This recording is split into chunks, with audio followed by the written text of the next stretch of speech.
What's up, YouTube? Travis Holman here. I'm making a YouTube video. Usually I make live Facebook videos, but not right now. I'm gonna review a little car right here. I'm just skating around. It's the Women's March. And I got my sign. It's probably backwards to you. Women's rights are human rights, since you can't read that.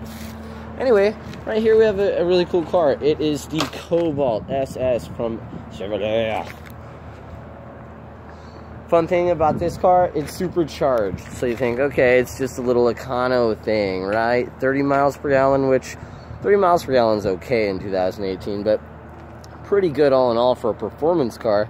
This car, with its little 2-liter supercharged 4-cylinder engine, pumped out 205 horsepower, which, if you've ever felt a horsepower before, you would know 205 of them is actually a pretty cool number for a car that weighs less than 3,000 pounds. Now, if you took this car and took its pulley and swapped it out for a different pulley, I don't really know what that means, I'm just talking out my ass. But if you swap the pulleys out on this thing, basically upping the boost on the supercharger, you can make this thing really haul some ass. And I know so because a friend of mine, Simon Wilson, he had one of these cars, and I thought, this can't be very fast. I'm used to like turbo Supras and shit.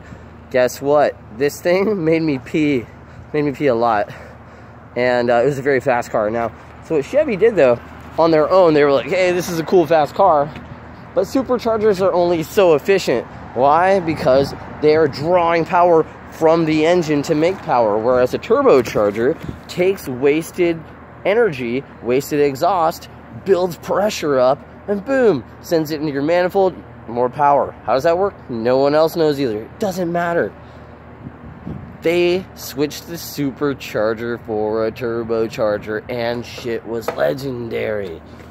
260 horsepower was the result. So,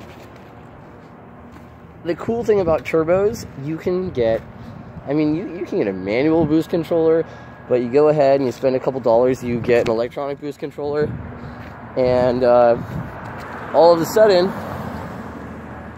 instead of 260 horsepower, you're pushing 300. Out of a front-wheel drive car, is that normal and necessary? No.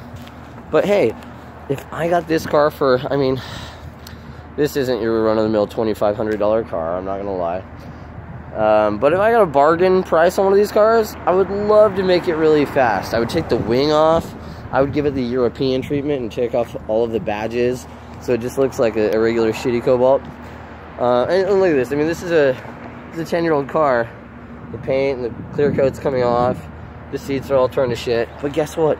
6-speed manual transmission. Yes, this is a car from back in the day, and when this car was produced, I remember reading, let's say this is like 2007, I remember reading that only like 20% of cars at that time had manual transmissions, brand new. And I'm fucking around on my board. And now in 2018, that number has drastically dropped. So if you don't know how to drive a stick shift, just learn how. It's really great, it's really fun, and you're way more in control of your vehicle. You're probably not going to get into as many accidents if you drive a manual transmission, in my opinion, as if you're in an automatic, because you just get bored and lazy in an automatic. Well, anyway, the neat thing about this car, it died off and made way to a very, very, very horribly boring car that everyone forgot. The Caliber. No, that was a Dodge.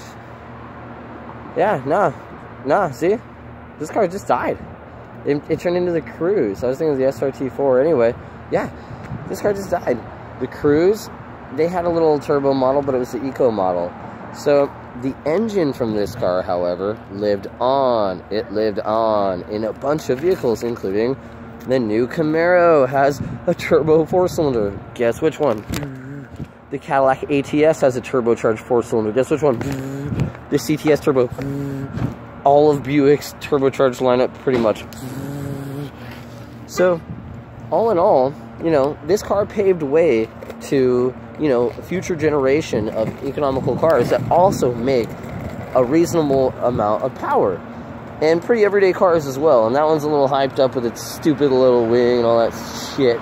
But guess what? I think it's a great car that I would definitely like to have one day if I could, like I said, get one for the right price. Otherwise, nah, I'm not going to go shell it out.